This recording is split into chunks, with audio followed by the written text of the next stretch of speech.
कैसे आप पता कर सकते हो कि आप जिस स्कूल में अपने बच्चे को भेज रहे हो वो एक अच्छा मॉन्टेसोरी प्री स्कूल है या नहीं है, या सिर्फ नाम के लिए वो मॉन्टेसोरी है, एक्चुअल में उसके अंदर मॉन्टेसोरी जैसी चीज़ें होती ही नहीं हैं।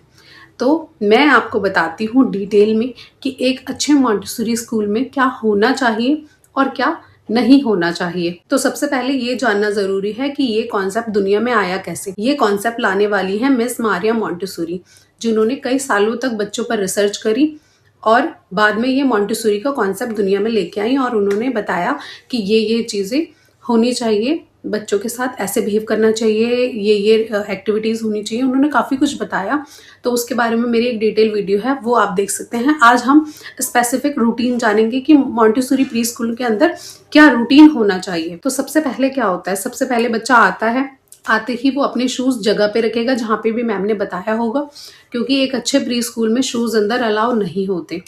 उसके बाद अपना बैग उसकी जगह पे, बॉटल उसकी जगह पे, और जो भी नोटबुक्स मैम ने होमवर्क के लिए दी हैं वो मैम की टेबल पे या जहाँ पे भी मैम ने बोला होगा वहां रखना होगा। उसके बाद तो जैसे ही सब आ जाते हैं उनको एक प्लेइंग एरिया में लेके जाया जाता है, जहाँ पर सारे बच्चों को खड़ा करके वर्बली चीजें बताई जाती है, जैसे उस दिन का डेट, मंथ या वेदर कैसा है, स्टोरी, राइम्स या जो भी रूटीन रूल्स मैम बताना चाहती हैं वो सारे रूल्स वहाँ पर बताए जाते हैं। राइम्स कराई जाती हैं, जो बच्चे नहीं कर रहे होते हैं वो भी सारे बच्चों को देख के करने लग जाते हैं। कुछ वार्म अप होता है, योगा होता है, वहीं पर सब कराया जाता है, क्योंकि ये बहुत ही इंपॉर्टेंट और मेन पार्ट होता है। जब सब बच्चे सुबह सुबह इतने ज़्यादा एक्टिव नहीं होते, बस है ना, वो यही समझ रहे होते हैं कि हम स्कूल में आ गए, क्योंकि बच्चे बहुत छोटे होते हैं तो उस टाइम वो शांत होते हैं। तो वो शांति में जब मैम बोल रही होती है तो सब सुनते हैं। आधे जो नहीं सुन रहे होते हैं उनको भी सुनना ही पड़ता है, क्योंकि वो थोड़ा सा सो के उठ के आए होते हैं, तो धीरे धीरे उनको ईजी रखा जाता है, तो वो सुनते हैं उस टाइम पे। क्योंकि आप ये चीज़ अगर मिड डे में करोगे तो वो मतलब उतना अच्छे से नहीं करेंगे, क्योंकि हर बच्चे बहुत ज़्यादा फैमिलियर हो जाते हैं वहाँ से, जो भी एरिया होता है, तो वो इधर उधर भागना ये सब करने लग जाते हैं। पर सुबह के टाइम जैसे ही बच्चे आते हैं तो ये जो मेन पार्ट होता है उस टाइम पे बहुत ही अच्छे से होता है। फिर हैंड ऑन एक्टिविटी इसके बाद होती है। पहले वर्बली वाला जो भी बताना चाहती है मैम वो होता है। ये जो आते ही मॉर्निंग वार्म अप का टाइम था, ये 20 से 30 मिनट या 45 मिनट तक भी कभी कभी जा सकता है, क्योंकि ये बहुत ही अच्छा टाइम होता है जिस टाइम बच्चा सुन रहा होता है। वर्बली जो भी मैम काउंटिंग, ABC जो भी बताना चाहती हैं या जो रूल रेगुलेशन सब बताना चाहती हैं वो सब सुबह हो जाता है। उसके बाद जो मेन हर्ट होता है मॉन्टेसोरी का, कुछ एक्टिविटीज़ होती हैं जैसे practical life activities, pouring and transferring, buttoning, और भी बहुत सारी एक्टिविटीज़ होती हैं जो प्रैक्टिकल लाइफ बेसिस होती हैं।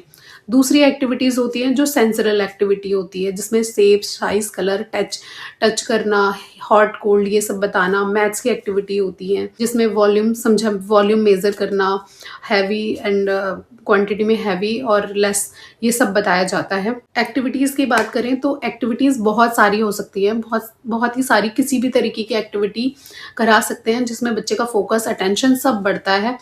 तो ये एक्टिविटी के बाद होता है लंच में जो भी स्नैक्स का टाइम होता है। कलर डे ऐसे सेलिब्रेट होते हैं, सेलिब्रेशंस भी बहुत सारे होते हैं, ताकि बच्चे को लगता है कि कुछ नया नया हो रहा है और कुछ नया नया देखने को मिल रहा है, सरप्राइजिंग होता है, क्योंकि बच्चे बच्चों के साथ खेलते हैं। और मॉन्टेसोरी का सबसे अच्छी बात ये होती है कि बड़े बच्चे छोटे बच्चों को सिखाते हैं, या बड़े बच्चे भी छोटे बच्चों के साथ रहते हैं। जैसे एक 5 साल का है, एक 3 साल का है, तो वो दोनों साथ में ही रहेंगे। तो 20 से 30 मिनट के लंच में बच्चे को सिखाया जाता है कि शेयर करना कितना ज़रूरी है। लंच शेयर करना सिखाया जाता है और डिफरेंट फूड डेली मंगाया जाता है, जिससे बच्चे को समझ में आता है कि हम कितने डाइवर्स हैं। डाइवर्सिटी दिखाई जाती है कि अच्छा ऐसा भी हो सकता है। डिफरेंट लंच बच्चों को दिखाया जाता है कि ये लेके आए, वो लेके आए।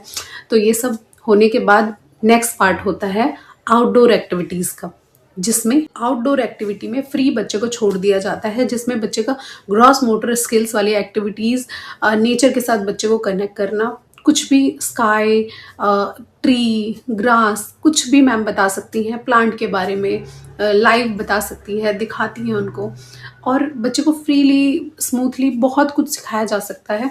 और इसमें बहुत सारी एक्टिविटीज़ हो सकती हैं, आप गूगल कर सकते हैं, और जिस स्कूल में सबसे ज़्यादा अच्छी एक्टिविटीज़ होती है ना, वहाँ आप भेज सकते हो अपने बच्चे को। नेक्स्ट 30-40 मिनट्स आउटडोर, या 50 मिनट तक भी जा सकता है। आउटडोर एक्टिविटीज़ के बाद होता है बच्चे को पेंटिंग, पेंटिंग करा सकती हैं, क्ले वाली एक्टिविटीज़ मैम दे सकती हैं।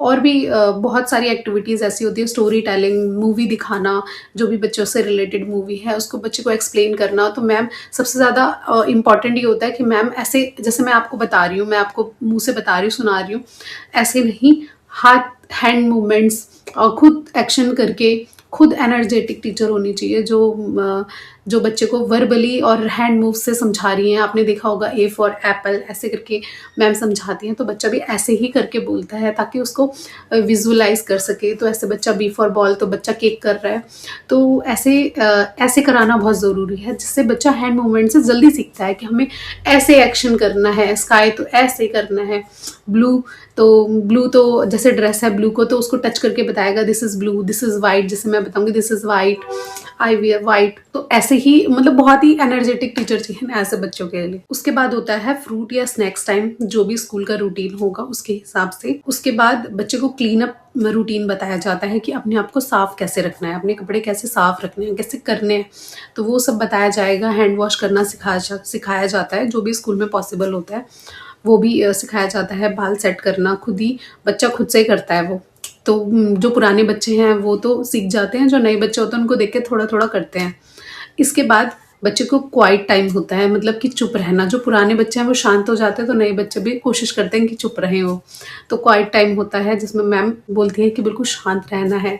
मेडिटेशन भी करा सकती है मैम 5 मिनट 2 मिनट, ताकि बच्चा शांत रहना सीखे। तो क्वाइट टाइम में सबसे इम्पॉर्टेंट होता है कि सारे बच्चे शांत हो जाते हैं, तो मैम इस टाइम पे कोई भी सॉफ्ट म्यूजिक प्ले कर सकती है, जिससे बच्चा शांत रहना भी सीखता है। क्योंकि हर वक्त एक्टिविटीज़ नहीं, शांत रहना भी उतना ही ज़रूरी है। तो ये 10-20 मिनट तक जा सकता है ये कराने के बाद, क्योंकि अब बच्चे की छुट्टी का टाइम आया है, तो उससे पहले बस एक छोटी एक्टिविटीज़ दिया जाता है, डे का रिमाइंडर कि आज हमने क्या क्या करा।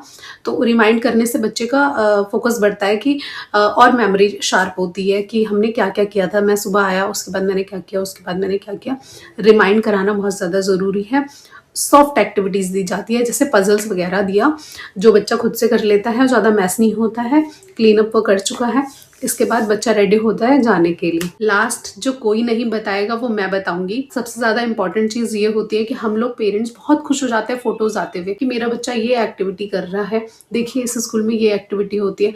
खाली वो फोटो खिंचाई गई है, वो एक्टिविटी नहीं हुई है, क्योंकि एक्टिविटी के टाइम पे बच्चा बहुत मैसी रहता है। आप खुद अपने बच्चे को जानते हैं, कभी लेट रहा है कलर करते हुए, कभी कुछ कर रहा है, कभी ऐसे कभी वैसे। उस फोटो में वो ऐसे कैसे खड़ा है, ऐसे कैसे कर रहा है, और बिल्कुल ऐसे देख रहा है और ऐसे देख रहा है और ऐसे कर रहा है, तो ऐसे ये पॉसिबल नहीं होता कभी भी। वो फोटो लेने के लिए मैम को और ज़्यादा स्ट्रेस होता है, वो ज़बरदस्ती फोटोज़ ली जाती है। खाली आएगा बच्चा, फोटो खिंचाएगा और चला जाएगा। लाइन से सारे बच्चों के फोटो खिंचा के घर पर पहुंचा दी जाती है कि हमने ये एक्टिविटी कराई है। पर ऐसा नहीं होता। जब भी कोई भी एक्टिविटी करता हुआ बच्चा है तो वो ऐसी अब्रप्ट पोजीशन में ही होगा, क्योंकि आप खुद घर पे कराइए और फोटो खींच के देखिए, नहीं वो बच्चा खड़ा होगा सीधा एक्टिविटी करते हुए, क्योंकि एक्टिविटी करते हुए वो अपने कंफर्ट जोन में होता है। अगर बच्चा सीधा स्टैंड खड़ा होकर फोटो खिंचा रहा है तो यानी कि उसको कमांड दी गई है, उस कमांड के बेसिस पर वो फोटो खिंचाने के लिए खड़ा हुआ है। या बच्चा कोई भी डे है, कोई भी सेलिब्रेशन है, उस दिन भी फोटो खिंचाई गई है, तो वो फोटो स्पेसिफिक टीचर ने एज अ कैमरामैन के तौर पे फोटो खींची है, बल्कि वो एक्टिविटी नहीं हुई है। एक्टिविटी में बच्चा वैसे पोजीशंस में होता है जैसा वो होना चाहिए, जैसे आप भी होंगे तो आप भी अपने कंफर्ट जोन में आएंगे, आपकी आंखें राइट लेफ्ट जाएंगी। पर ऐसा नहीं होता कभी भी कि बच्चा सीधा खड़ा होकर सारा एक्टिविटी कर रहा है।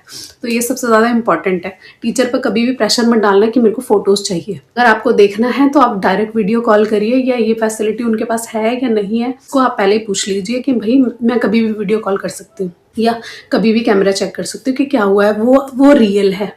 वो रियल नहीं है कि आपके पास कोई पिक्चर आई है या स्पेसिफिक कोई वीडियो आई है। जिस टाइम बच्चा कंफर्ट जोन में एक्टिविटी कर रहा है वो रियल एक्टिविटी है। लास्ट इंपॉर्टेंट चीज़, लंच के लिए कभी भी प्रेशर मत डालिए स्कूल वालों पर कि मेरे बच्चे ने टिफिन नहीं खाया है, मेरा बच्चा लंच नहीं कर रहा है। टीचर बहुत कोशिश करती हैं खिलाने की अगर एक अच्छा स्कूल है तो। पर अगर पेरेंट्स बार बार रोज रोज फ़ोन करके कि आज मेरे बच्चे ने लंच नहीं खाया, कभी कभी नहीं मूड होता है बच्चे का खाने का, अगर आप डेली फ़ोन करके बोलेंगे तो जो बच्चा खाता है वो उसका टिफ़िन उसको दे देंगे और थोड़ा सा उसमें रख देंगे, ताकि आपको लगेगा आपके बच्चे ने खाया है। घर पे आके भी बच्चा नहीं खाता है तो आपको लगता है स्कूल में तो मैंने इतना सारा दिया था, बच्चे ने खा ही लिया होगा। तो ऐसा नहीं करना है। आपको कैमरा या डायरेक्ट वीडियो कॉल करके ऑब्जर्व करना है। बच्चा जो भी बोल पाता है कि मैंने इतना खाया नहीं खाया, उस पे आप भरोसा करिए, उस पे आप भरोसा मत करिए कि आपका मतलब टिफ़िन को लेके, जो मैं आपको बताने की कोशिश कर रही हूँ कि फ़ोर्स नहीं करना है टिफ़िन को लेके कि नहीं खाया है, खिलाना सिखाओ, खाएगा ही खाएगा, क्योंकि वो आधा फेंक देंगे फिर। तो आपको बस ऑब्ज़र्व करना है, ऑब्ज़र्व करके ही आप समझ जाएँगे कि एक अच्छा स्कूल है या नहीं है। तो वीडियो भी आप कभी-कभी देख सकते हैं, जो रिकॉर्डिंग है कैमरा देख सकते हैं, अगर आप देखना चाहते हैं या आपको किसी भी तरीके का डाउट है तो पहले ही आप एडमिशन कराने से पहले ही बोल दीजिएगा कि मुझे देखना है, मुझे कुछ भी देखना है, किसी भी दिन का रैंडम उठा के देख लीजिए। आपको वीडियो अच्छी लगी तो लाइक करें, फॉलो करें मुझे। Bye bye.